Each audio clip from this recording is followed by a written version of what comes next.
Legendary mountain man Jedediah Smith in 1827 summarized the lure the West held for some. "Surely of all lives the hunter's is the most precarious, for we endure all the extremes of heat and cold, hunger and thirst. Our lives and property are always at hazard, and when we lay down, our guards must be placed, our rifles by our sides, and our pistols under our heads, ready to spring up at once from our wakeful sleep."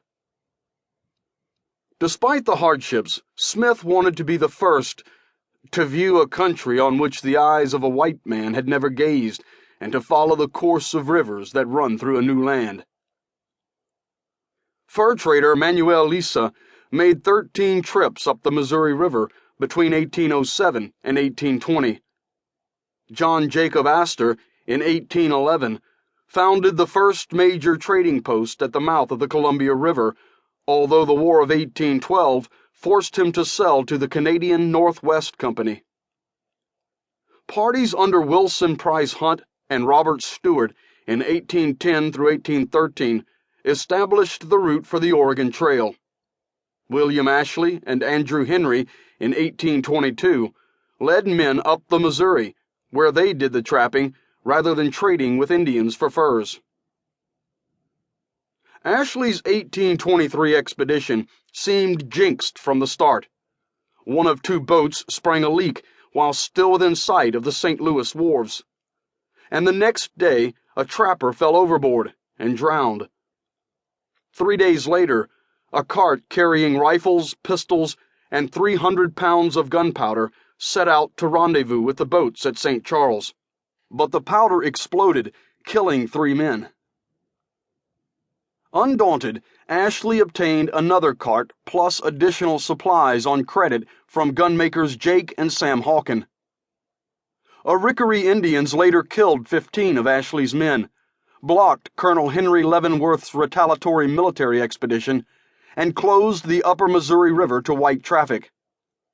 In 1825, General Henry Atkinson restored peaceful relations with most of the Indians on the upper Missouri, and Ashley revolutionized the fur trade system by establishing the summer rendezvous at which supplies were brought to gatherings of trappers and exchanged for furs.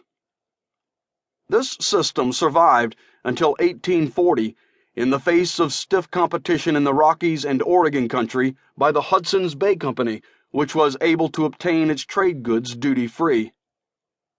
Also, by the early 1840s, the role of the trapper was diminishing as the trade was shifting from beaver to tanned buffalo robes. Despite the personal risks and high cost of transportation of goods, the fur trade could be quite profitable for those who undertook the hazards. Ross Cox wrote concerning 1812 to 1813 prices for guns at the Pacific Fur Company's post at Spokane.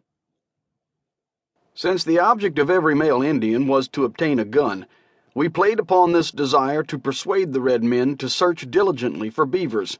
We made an enormous profit on the Indian trade. A good gun could not be had under 20 beaver skins, except a few small ones which we traded for 15. The wholesale price of a gun was about £1 20 shillings, a little less than $6. Another account from the same period in the Montana region indicated the sale of 8 Northwest guns for 128 skins, an average of 16 per gun. Gunpowder at 4 skins per pound, while 10 gun flints cost 1 skin. In 1831, Thomas Forsyth wrote from St. Louis to Secretary of War Lewis Cass and revealed that prices charged the Sauk and Fox Indians at that time were $30 for a rifle and $4 for a pound of gunpowder. Costs to the merchant were $12 to $13 for the rifle and only 20 cents per pound for powder. European firearms and the horse affected the Western Indians' culture dramatically. But to maintain perspective, it should be noted that although guns were an important element of trade and political influence, they appear to account for less than 5% of the total value of the trade. Even if one adds in gun-related materials. To keep listening to this audiobook, I've left you a link in the description so you can do it. at no cost thanks to Audible's 30-day free trial.